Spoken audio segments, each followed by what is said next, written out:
खुदावंद यीशु मसीह के कादिर नाम में आप सबको सलाम। मेरा नाम यहोशफ़त आशर है और मैं एक पासबान भी हूँ और एक बाइबल टीचर भी हूँ। पाकिस्तान में कलीसिया के साथ मिलकर खिदमत कर रहा हूँ।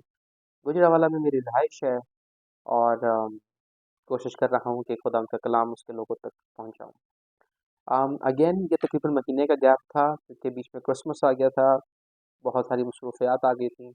बट थैंक गॉड कि खुदावंद ने फिर से मुझे फ़ज़ल दिया कि मैं इस वीडियो सीरीज़ को कंटिन्यू कर सकूँ। इस बार गैप इतना लंबा नहीं आया, पिछली बार तो गैप तकरीबन साल से भी ज़्यादा का था। सो आई थैंक गॉड अगेन कि अब मैं साल के बाद नहीं बल्कि महीने के बाद ही दोबारा वीडियोस स्टार्ट कर रहा हूँ। जिनके पास मेरी वीडियो ये फर्स्ट टाइम आ रही है उनको मैं बताता चलूँ कि हम सीरीज़ पे निकले हैं खुदा के नामों की सीरीज़ पर, जो इस किताब के वसीला है खुदा और मैं तुझे जानना चाहता हूँ। ये बाइबल स्टडी कोर्स बुक है, यानी कि इसके अंदर बाइबल के तमाम हवाले मौजूद हैं एक स्पेसिफिक टॉपिक के मुताबिक, ताकि कोई भी शख्स उस टॉपिक पर खुद से मुताला कर सके। ये टॉपिक है खुदा के नाम, खुदा के नामों के वसीला खुदा को जानना। और अगर आप जानना चाहते हैं कि क्या मतलब है इसका, तो आप मेरी प्रीवियस वीडियोस इस टॉपिक पे देख सकते हैं, तो आपको तमाम मालूमात मिल जाएगी। अभी फ़िलहाल मैं आगे के नाम की तरफ जाना चाहता हूँ। आज हमारा जो नाम है जिस पर हम बात करना चाहते हैं वो है अदोनाई, यानी कि खुदावंद। अब जब हम उर्दू में पढ़ते हैं खुदावंद, तो हमारे लिए इतना ज़्यादा अम, उसको इम्तियाज़ करना आसान नहीं होता। लेकिन जब हम अंग्रेज़ी में पढ़ते हैं और ख़ास तौर पे जब हम इसकी ओरिजिनल इब्रानी ज़ुबान में पढ़ते हैं, तो हमारे लिए बहुत ज़्यादा इससे इम्तियाज़ करना और इसे समझना ज़्यादा आसान हो जाता है। मिसाल के तौर पर अंग्रेज़ी में जब आप पढ़ते हैं बाइबल मुक़द्दस को, तो उसमें जो लॉर्ड का लफ्ज़ है जिसको खुदावंद के तौर पर तर्जुमा किया गया है, उसके स्पेलिंग्स अलग तरीके से लिखे जाते हैं। क्यों? क्योंकि अंग्रेज़ी के अंदर हर्फ की अपर केस, लोअर केस या कैपिटल एंड स्मॉलर केस मौजूद है। उर्दू के अंदर अफ़सोस के साथ ये नहीं है और इसीलिए डिस्टिंक्शन थोड़ा मुश्किल हो जाता है। अंग्रेज़ी के अंदर जब आप वर्ड पढ़ते हैं तो जहाँ कहीं पर भी ऑल कैपिटल लेटर्स में वर्ड आया है लॉर्ड, यानी कि LORD, तमाम कैपिटल लेटर्स में है, तमाम बड़े अहराफ के अंदर मौजूद है, तो उसका मतलब है अ, याहवे, यानी कि मैं जो हूँ सो मैं हूँ, जिसके बारे में हम अगला मुताला करेंगे। और अगर आपको जहाँ कहीं पर भी सिर्फ कैपिटल एल नज़र आता है और बाकी सारे जो अहराफ है वो छोटे हैं, यानी कि LORD, लेकिन ORD जो है वो स्मॉलर केस में है, तो उसका मतलब खुदावंद है, जिसका आज हम मुताला करने लगे हैं। अब जैसे-जैसे जब आपने पिछली वीडियोस मेरी देखी होंगी तो आपने देखा होगा कि हम लोग बाय सीरीज़ चल रहे हैं, यानी कि एक कंसेक्यूटिव ऑर्डर में चल रहे हैं। कंसेक्यूटिव ऑर्डर से मुराद, यानी कि हम देख रहे हैं कि पहला कौन-सा नाम आया और सबसे पहले पहला नाम खुदा का जो है हमें पहले की किताब के अंदर मिलता है, यानी कि खालिक, जिसका इब्रानी के अंदर नाम था एलोहीम। उसके बाद खुदा ने अपना अगला नाम ज़ाहिर किया और अगला नाम फिर पैदाइश हमें 14वें बाब के अंदर मिलता है, जो था एल एलियोन, यानी कि खुदावंद हक ताला। फिर हमें अगला नाम मिला पैदाइश 16 बाब में। तो एक के बाद एक हमें देख रहे हैं कि किस तरह से खुदा दर्जा बदर्जा अपने आप को अपने लोगों पर ज़ाहिर करता चला जा रहा है और फिर उसने किताब मुक़द्दस हमें मुहैया की ताकि हम उसके लोगों के एक्सपीरियंस के वसीला उसको जान सके, समझ सके, देख सकें। अब ये बताना क्यों ज़रूरी था? ये बताना इसलिए ज़रूरी था क्योंकि खुदावंद का जो नाम है अदोनाई, ये पहले ज़ाहिर हुआ है और खुदावंद काफ़ी व वाफ़ी खुदा ये बाद में ज़ाहिर हुआ था। तो हमने खुदावंद काफ़ी व वाफ़ी खुदा वो पहले देख लिया और जो खुदावंद आज का नाम है वो हम बाद में देख रहे हैं तरतीब के लिहाज से। क्यों? क्योंकि मेरे लिए अज़ीज़ों, ये वो नाम है जिसको समझना और कबूल करना लोगों के लिए बहुत मुश्किल हो जाता है। और क्यों समझना और कबूल करना बहुत मुश्किल हो जाता है? क्योंकि इस नाम का मतलब है, लॉर्ड का मतलब है आका, मालिक, खुदावंद, जो हम पर हुकूमत करता है। और अगर वो आका है, वो मालिक है और वो हाकिम है, तो हम उसके गुलाम हैं। और जब भी मैंने ये नाम पढ़ाया है लोगों को, तो लोगों के दिलों पे चोट लग जाती है। नहीं, हम तो उसके गुलाम नहीं हैं, हम तो नौकर नहीं हैं। यीशु मसीह ने तो हमें दोस्त कहा है, खुदा ने तो हमें अपने बेटे और बेटियाँ कहा है, तो हम क्यों उसके गुलाम हैं? मेरे अज़ीज़ों, आएँ, इस नाम का मुताला करें और देखें कि किस तरह से वो हमारा आका और मालिक है और हमारा उसके साथ क्या रिलेशनशिप है। मेरे अज़ीज़ों, इसके इंट्रोडक्शन के अंदर के आर्थर बहुत ज़बरदस्त बात कहती है, और यही सवाल है जो मैं आप सबसे पूछना चाहता हूँ और आप सबके सामने रखना चाहता हूँ, और जो भी गैर मसीही इस वीडियो को देख रहे हैं, कि उनके सामने भी रखना चाहता हूँ, क्योंकि ज़ाहिर सी बात है, अगर आप गैर मसीही हैं तो कहीं न कहीं मसीहियों के साथ, क्रिश्चियंस के साथ आपका कोई ना कोई कॉन्टैक्ट रहा होगा। अब सवाल वो ये पूछती है कि कितने को लोग हैं जो पौलुस की तरह ये कह सकते हैं कि जीना मेरे लिए मसीह और मरना नफ़ा है। हम अपने चर्चिस में कितने लोगों को देखते हैं, कौन बड़ी ही जान-निसारी के साथ यीशु मसीह को फ़ॉलो करते हैं। मेरे दादा पास्टर थे, और उसके बाद मैं चर्च जाता रहा, यानी कि हमारे घर के बिल्कुल करीब चर्च था। एंड आफ्टर दैट अभी भी ज़ाहिर-सी बात है, हम चर्च जाते हैं बाकायदगी के साथ। तो बस चर्च में आकर एक दिन अपनी क्रिश्चियनिटी दिखाने के बाद कौन कहाँ क्या कर रहा है, कुछ पता ही नहीं है। इनफैक्ट मेरे कज़ीन्स हैं जानने वाले, और उनकी बात तो मुझे हँसी भी आती है और अफ़सोस भी होता है। वो कहते हैं कि मैं जब काम पे जाता हूँ, तो कोई पहचान ही नहीं सकता कि मैं उनमें से हूँ कि मैं क्रिश्चियन हूँ। मेरी बोली ऐसी है कि उनको फ़र्क ही नहीं पता चलता, और उस वक़्त बहुत वो फ़ख्र महसूस कर रहा था। वेल, आपको अपनी क्रिश्चियनिटी पर शर्म आनी चाहिए। आप क्रिश्चियन हैं और कोई पहचान ही नहीं पा रहा आपको कि आप क्रिश्चियन हैं। तो आपकी मसीहियत यूज़लेस है, आपकी क्रिश्चियनिटी यूज़लेस है। फिर बहुत सारे लोग हैं, और आजकल ट्रेंड चला हुआ है नौजवानों के अंदर, ये ट्रेंड चला हुआ है कि वो लोग एथियस्ट हो रहे हैं। वो अपनी मसीहियत से या अपने रिलीजन से सैटिस्फाई ही नहीं है। क्यों नहीं है? क्योंकि मेरे अज़ीज़ों, उन्होंने खुदावंद को अपने मालिक के तौर पर जाना ही नहीं। अगर वो जानते तो वो समझ जाते कि यीशु मसीह को अगर हम खुदा कहते हैं तो हमारा खुदावंद भी है। क्योंकि यीशु मसीह ने बोला, उसने बोला लूका उसका 6 बाब और उसकी 46वीं आयत के अंदर, उसने कहा कि जब तुम मेरे कहने पर अमल नहीं करते तो मुझे ए खुदावंद क्यों कहते हो? और आखिरी दिन, ये बहुत खतरनाक बात है, आखिरी दिन जब हम पढ़ते हैं मत्ती उसका 7वां बाब और उसकी 21-23 आयत, तो वहाँ पर बहुत बथेरे बथेरे यीशु मसीह के पास आएँगे और बोलेंगे, ए खुदावंद, हमने तेरे नाम से बदरूहें निकाले, ए खुदावंद, हमने तेरे नाम से बड़े-बड़े मौजे किए, ए खुदावंद, हमने तेरे नाम से नबूवतें की। और यीशु मसीह उन्हें कह देगा, ए बदकारों, मेरे पास से चले जाओ, मेरी और तुम्हारी कभी कोई वाक़ियत नहीं थी। अक्सर औक़ात मेरे दोस्त या अहबाब या बहुत सारे जानने वाले मुझे बोलते हैं कि जैसी देख, ये इस बंदे ने इतनी बदरूहें निकाली, इसने इतने मौज़े किए, इसने इतना सब कुछ किया, क्या ये जन्नत में नहीं जाएगा? हम कौन होते हैं उस पे जज करने वाले? भले ही इसका किरदार कैसा ही हो। ठीक है, हम लोग जज करने वाले नहीं हैं, लेकिन कलाम उसे जज कर रहा है। और कलाम क्या कह रहा है? कलाम ये कह रहा है कि आप जितने भी मौज़े कर लो, वो गारंटी नहीं है जन्नत में जाने की। गारंटी, बयाना क्या है जन्नत में जाने का? वो ये है कि हम उसके कहे के मुताबिक अमल करें। This is very important. So मेरे अज़ीज़ों, यहाँ पर हम कहाँ पर पहुँच चुके हैं? यहाँ पर ये पहुँच चुके हैं कि अगर आपने जन्नत में जाना है, अगर आपने निजात पानी है, आपको खुदा को खुदावत के तौर पे कबूल करना होगा।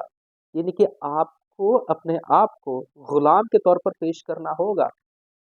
अब यहाँ पर मैं चलिए वज़ाहत शुरू करता हूँ आपके लिए। यस, खुदा ने हमें बेटे-बेटियाँ बनाया है, और यस, हम उसके दोस्त हैं, लेकिन हमारी औकात गुलामों जितनी है।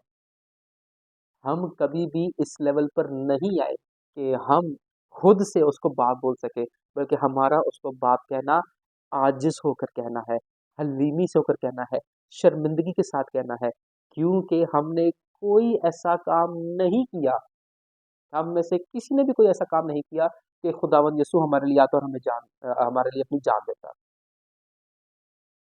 क्योंकि अगर हम में से किसी ने भी ऐसा काम किया होता तो परेशानी की ज़रूरत नहीं पड़ती, कोई ना कोई रास्ता उसे मिल जाता जिससे वो जन्नत में जगह देता। लेकिन यही वजह है क्योंकि कोई बंदा दुरुस्त नहीं था, खुदावंद यीशु मसीह आए, उन्होंने अपनी जान दी, हमारे लिए कफ़ारा दिया, हमारे लिए राह खोली ताकि हम जन्नत में जा सकें।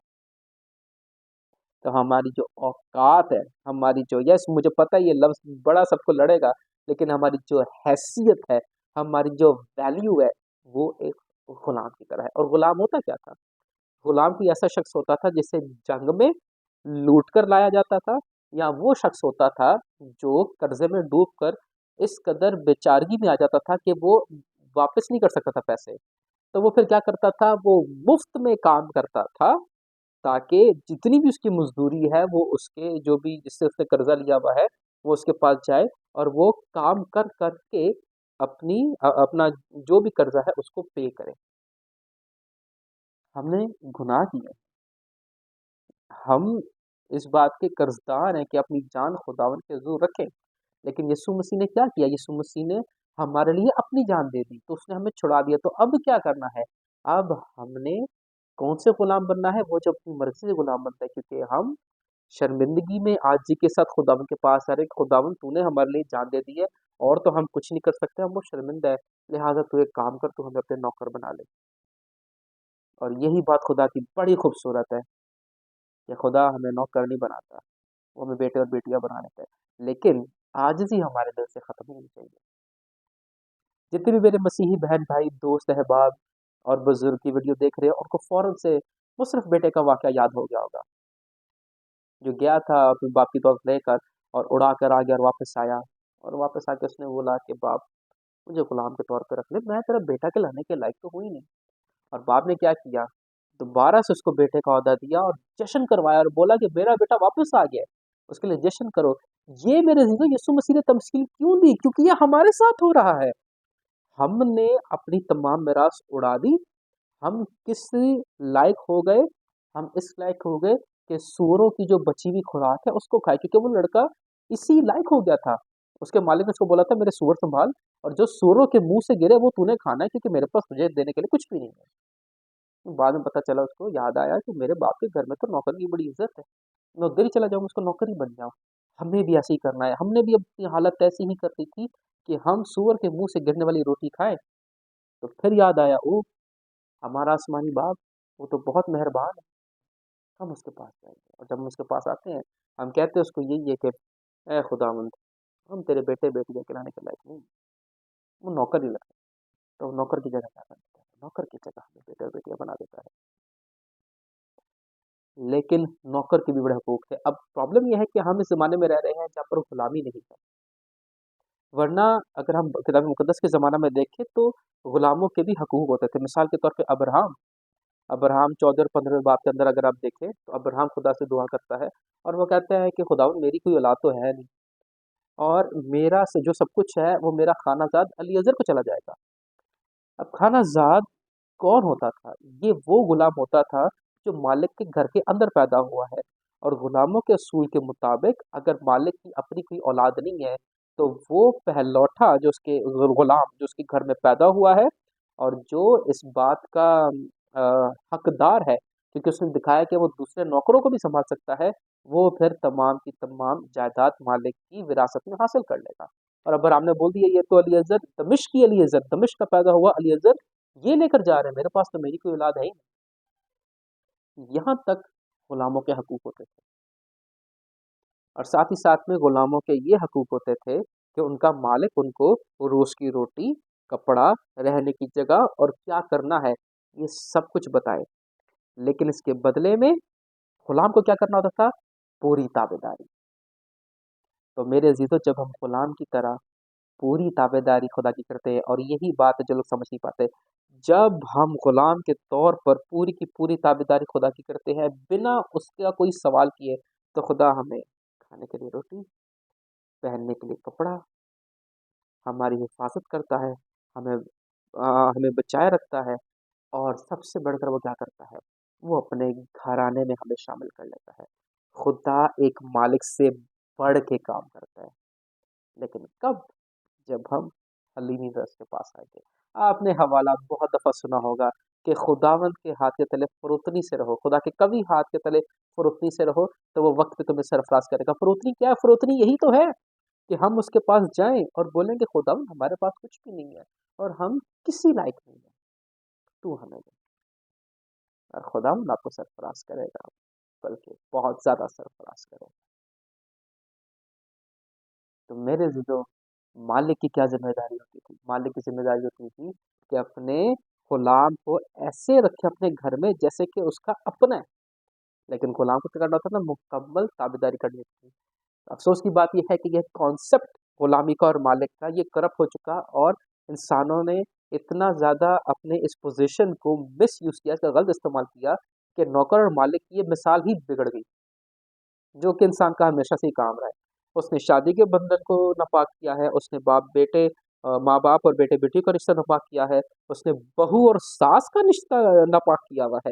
یہ سارے رشتے دشمن اور شریر ابلیس نے خراب کیے ہوئے ہیں، اس لیے ہمارے پاس ان کی بری مثال آتی ہے اور ہمیں پتہ ہی نہیں ہے کہ حقیقت میں کیا ہے۔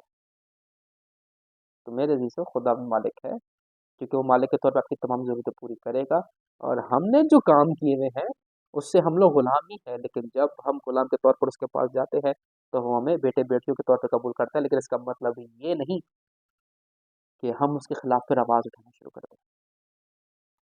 آئیں ہم کچھ دیر تک حوالہ جات پر غور کریں گے۔ میں صرف ان کے حوالہ جات آپ کے سامنے بولوں گا، اچھا ہوگا کہ آپ بائبل میں سے خود جا کر دیکھیں کہ حوالوں میں کیا لکھا ہوا ہے، اور ہم اس کے بارے میں اسٹڈی کریں گے۔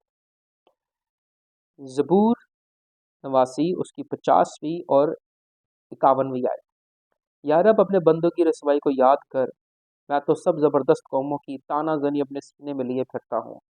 اے خداوند، تیرے دشمنوں نے کیسے تانے مارے، تیرے ممسوح کے قدم قدم پر کیسی تانا زنی ہے۔ یہاں پر کیا بات ہو رہی ہے؟ یہاں پر زبور نویس کہہ رہا ہے کہ خداوند اپنے ممسوح کو بچا، یعنی کہ مالک کا کام کیا ہے؟ مالک کا کام ہے کہ وہ اپنے غلام کی حفاظت کرے۔ زبور 141 اس کی 8ویں آیت سے لے کر 10ویں آیت تک۔ کیونکہ مالک، میری آنکھیں تیری طرف ہے، میرا توکل تجھ پر ہے، میری جان کو بے کس نہ چھوڑ، مجھے اس پھندے سے جو انہوں نے میرے لیے لگایا ہے، اور بد کرداروں کے دام سے بچا۔ شریر آپ اپنے جال میں پھنسے اور میں سلامت بچ نکلوں۔ یہاں پر کیا بات ہو رہی ہے؟ یہاں پر بھی پروٹیکشن۔ سو اس بات کو انفورس کیا جا رہا ہے، اس بات پہ زور دیا جا رہا ہے کہ مالک کیا کرتا ہے؟ مالک اپنے غلام کی حفاظت کرتا ہے۔ زبور 119 اس کی 125ویں آیت۔ میں تیرا بندہ ہوں، مجھ کو فہم عطا کر تاکہ تیری شہادتوں کو سمجھ لوں۔ یہاں پر کیا بات ہو رہی ہے؟ حکمت۔ ہمیں خدا سے حکمت مانگنے کی ضرورت ہے۔ آپ زندگی میں کتنی دفعہ خداوند کے پاس جاتے ہیں؟ اس کا مطلب آپ اچھے غلام نہیں ہیں۔ اور میں آپ کو ایک بات بتا دوں، ہم غلام ہے ہی ہیں اور خداوند مالک ہے ہی ہیں، بھلے آپ مانیں یا نہ مانیں۔ بس ایک چیز فرق پیدا کرتی ہے، یا تو ہم تابع دار غلام ہیں یا تو ہم نافرمان غلام ہیں۔ That's it۔ ذات اس کا 6واں باب اس کی 14ویں آیت سے لے کر 16ویں آیت تک۔ تب خداوند نے اس پر نگاہ کی اور کہا، تو اپنے اسی زور میں جا اور بنی اسرائیل کو مدیانیوں کے ہاتھ سے چھڑا۔ کیا میں نے تجھے نہیں بھیجا؟ اس نے اس سے کہا، اے مالک، میں کس طرح بنی اسرائیل کو بچاؤں؟ میرا گھرانہ منسی میں سب سے غریب ہے اور میں اپنے باپ کے گھر میں سب سے چھوٹا ہوں۔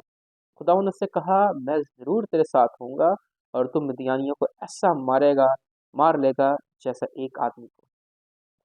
کیونکہ وقت کی کمی ہے اس لیے میں شارٹ کر کے بتا رہا ہوں آپ کو۔ یہاں پر بات ہو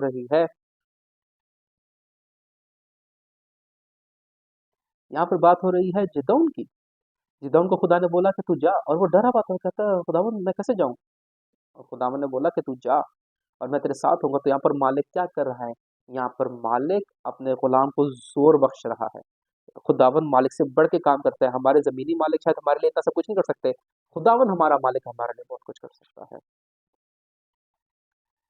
اب چلے آئیں دیکھیں کہ خداوند کن چیزوں پر مالک ہے۔ پہلے ہم نے دیکھا کہ خداوند مالک ہونے کے طور پر کیا کیا کرتا ہے۔ اب ہم کچھ حوالہ جات دیکھنا چاہتے ہیں کہ وہ کن چیزوں پر مالک ہے، جو کہ ہم نے پہلے بھی دیکھے ہوں گے، جو دوسرے نام ہم نے مطالعہ کیا تھا۔ استثنا نواں باب اس کی 26ویں آیت۔ اور میں نے خداوند سے یہ دعا کی کہ خداوند خدا، تو اپنی قوم اور اپنی میراث کے لوگوں کو، جن کو تو نے اپنے قدرت سے نجات بخشی اور جن کو تو زور آور ہاتھ سے مصر سے نکال لایا، ہلاک نہ کر۔ خداوند قوموں پر مالک ہے۔ پہلا سلاطین اس کا 2 باب 26ویں آیت۔ پھر بادشاہ نے ابیاتر کاہن سے کہا، تو انتوت کو اپنے کھیتوں میں چلا جا، کیونکہ تو واجب القتل ہے، پر میں اس وقت اس کو قتل نہیں کرتا، کیونکہ تو میرے باپ داؤد کے سامنے خداوند یہوہ کا صندوق اٹھایا کرتا تھا، اور جو جو مصیبت میرے باپ پر آئی وہ تجھ پر بھی آئی۔ یہاں پر بادشاہ سلیمان بادشاہ بن چکا تھا، اور وہ ابیاتر کاہن کو بولتا ہے کہ تو واجب القتل ہے، لیکن کیونکہ تو میرے مالک کا عہد کا صندوق اٹھایا کرتا تھا، میں اس کے لیے تیری جان چھوڑ رہا ہوں۔ تو خداوند کس کا مالک ہے؟ बादशाहों का मालिक है। और सुलेमान कहता है, याद रखिएगा, खुदावंद बादशाहों का भी बादशाह है। दूसरा ज़बूर उसकी चौथी आयत, वो जो आसमान पर तकनशी है हंसेगा, खुदावंद उनका मजाक उड़ाएगा, ये कि खुदावंद हर एक पर मालिक है। आठवां ज़बूर उसकी पहली आयत, फिर छठी और आठवीं आयत। तो यहाँ पर लिखा हुआ है कि सब चीज़ें खुदावंद की है। मैं पढ़ नहीं रहा, लिखा सब चीज़ें खुदावंद की है। 37वां ज़बूर उसकी 12वीं 13वीं आयत, जो शरीर है वो भी खुदावंद के ताबे है, वो भी गुलामों की उसमें आते हैं, कैटेगरी में आते हैं, बस वो नाफरमान गुलामों की कैटेगरी में आते हैं। 97वें ज़बूर उसकी 5वीं आयत, खुदावंद के हजूर पहाड़ मोम की तरह पिघल गए, यानी सारी ज़मीन के खुदावंद के हजूर। 114वां ज़बूर उसकी 7वीं आयत, ए ज़मीन तू रब के हजूर, याकूब के खुदा के हजूर थरथरा, पूरी ज़मीन खुदावंद के सामने गुलाम, पूरी ज़मीन। 135वां ज़बूर उसकी 5वीं आयत, इसलिए कि मैं जानता हूँ खुदावंद बुजुर्ग है और हमारा रब सब माबूदों से बालाता है। 136वां ज़बूर 3री आयत, मालिकों के मालिक का शुक्र करो कि उसकी शफकत अबदी है। मेरे अजीजों, खुदावंद हर चीज़ पर मालिक है। अब मैं आपको बताता चला जाऊं कि एक गुलाम का वो क्या होता था। अब मैं आपको बताता चला जाऊं कि एक गुलाम की रिवायत क्या होती थी। गुलाम की रिवायत ये होती थी, जैसे कि मैंने आपको बताया कि कोई कर्ज के तले दब गया है तो फिर उसको गुलाम बन के अपना कर्जा पे करना है। तो बनी इसराइल के अंदर खुदा ने ये बोला था, क्योंकि खुदा को गुलामी कभी पसंद नहीं आई। क्योंकि लोग बोलेंगे ये देखो क्रिश्चियनिटी गुलामी को इन्फोर्स कर रही है। नहीं, क्रिश्चियनिटी ने कभी भी गुलामी को इन्फोर्स नहीं किया, बल्कि हमेशा गुलामी से निकलने के तरीके बताए। अफसोस की बात यह है कि गुलामी एक हकीकत है और पुराने ज़माने में इससे निकलना बहुत मुश्किल था। तो खुदा ने फिर उसके लिए असूल लागू कर दिए, क्योंकि कर्जे के नीचे बंदे आ जाते थे और कर्जा पे करना तो होता ही था और उनकी ज़मीनें बिक जाती थी और सब कुछ हो जाता था। तो खुदा ने बोला, कोई भी गुलाम भले जितना भी ज़्यादा उसका कर्जा क्यों ना हो, 7 साल से ज़्यादा गुलामी नहीं करेगा। अब बात समझ रहे हैं यहाँ पर क्या बात हो रही है? कि खुदा ने बोला ठीक है, अगर किसी पे कर्जा आ गया तो उसका मतलब ये नहीं वो कर्जा पे नहीं करेगा, वो कर्जा पे करेगा, लेकिन वो जितना भी बड़ा कर्जा क्यों ना हो, 7 साल तक, दैट्स इट। 7 साल के बाद वो आज़ाद किया जाएगा। और फिर 7/7, यानी कि 7 ज़र पे 7 जब होते थे, 49 ईयर्स, 49 साल हो जाते थे, तो 50 साल क्या होता था, 50वें सवाल जिसे युबली का साल कहा जाता था, सब कुछ आज़ाद कर दिया जाता था। सब कुछ आज़ाद कर दिया जाता था, मतलब गुलाम बनने से पहले उस शख्स को अपने आप को गुलाम बनने से बचाना होता था।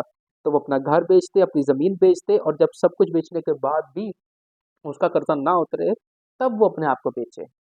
लेकिन उसकी ज़मीन, उसका घर, जैसे कि चला गया सब कुछ, अब 50 साल के बाद उसको वापस कर दिया जाए। लेकिन युबली के साल वो तो कैलेंडर के मुताबिक चलता था। ऐसा भी हो सकता था कि बंदे ने अभी 2 साल की गुलामी की हो, बंदे ने अभी 6 महीने की गुलामी की हो, तो युबली का साल आ जाए तो सब कुछ आज़ाद कर दिया जाता था। मैं एक बार फिर आपके लिए इजी करके बताता हूँ।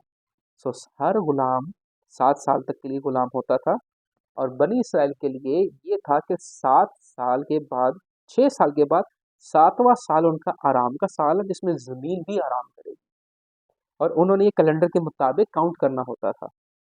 अब इन दौरानिये में गुलाम का आज़ाद होना, गुलाम बनना, ये सब चलता रहता था, लेकिन हर गुलाम 7 साल के बाद आज़ाद हो किया जाता रहता था।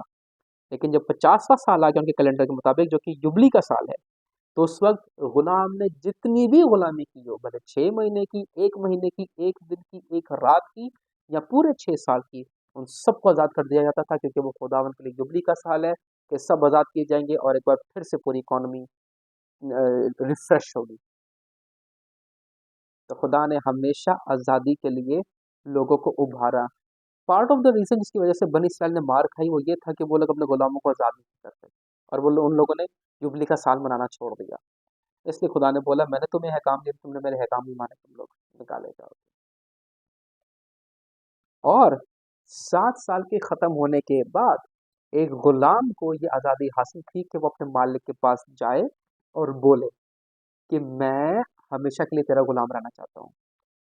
तो मालिक क्या करता था, अपने घर की चौखट पे जाके दीवार के साथ, जो दरवाजे के कोना होता था, उधर उसका कान छेद देता था, और वो कान का छेद बहुत बड़ा होता था। वो सिर्फ बाली डालने के लिए नहीं था, वो निशानी थी। क्यों निशानी थी?